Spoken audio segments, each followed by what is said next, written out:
नमस्कार बच्चों, कल हमने पढ़ा था शब्द और वाक्य। शब्द और वाक्य में हमने पढ़ा था शब्द किसे कहते हैं, शब्द कितने प्रकार के होते हैं, और पढ़ा था हमने वाक्य। आओ दोहराएं भी पढ़ा था हमने, एक बार और पढ़ेंगे इसको। वर्णों का ऐसा समूह जिसका कोई अर्थ हो वह शब्द कहलाता है। जिन शब्दों का कोई अर्थ निकलता है वे सार्थक शब्द होते हैं। जिन शब्दों का कोई अर्थ नहीं निकलता है वे निरर्थक शब्द कहलाते हैं।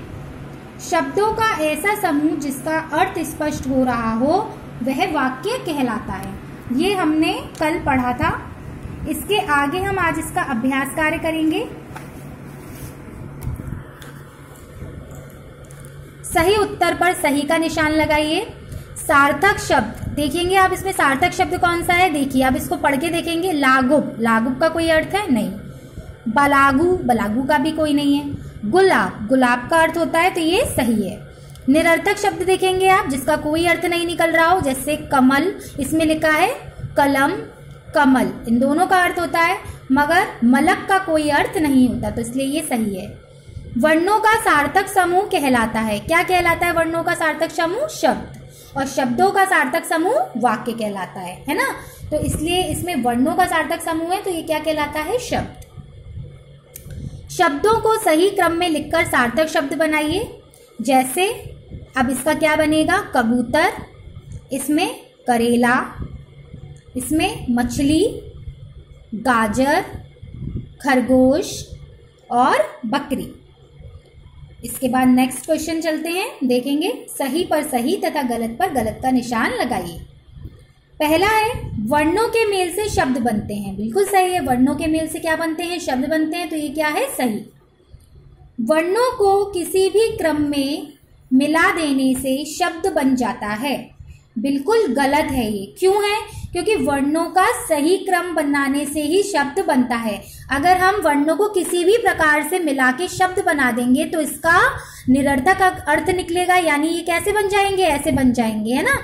और इनका कोई भी अर्थ नहीं होता। इसलिए वर्णों को किसी भी क्रम में मिला देने से शब्द नहीं बनता है, इसलिए ये क्या है? रॉन्ग है। निरर्थक शब्दों का स्वतंत्र रूप से प्रयोग नहीं किया जा सकता। बिल्कुल सही। निरर्थक शब्दों का स्वतंत्र रूप से प्रयोग नहीं किया जा सकता है।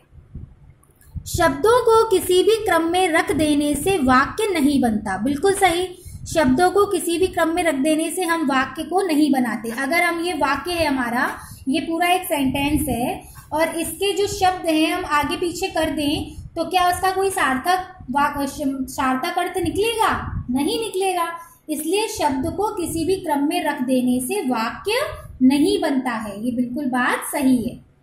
सही शब्द चुनकर रिक्त स्थान भरिए।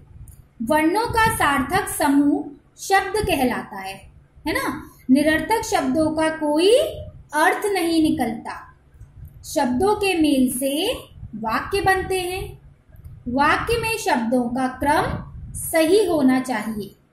इसके बाद अगला क्वेश्चन है, सार्थक शब्द पर गोला लगाइए। सार्थक शब्द देखेंगे आप, पुस्तक, पुस्तक, पुकस्तक, पुकस, तो सही क्या है? पुस्तक।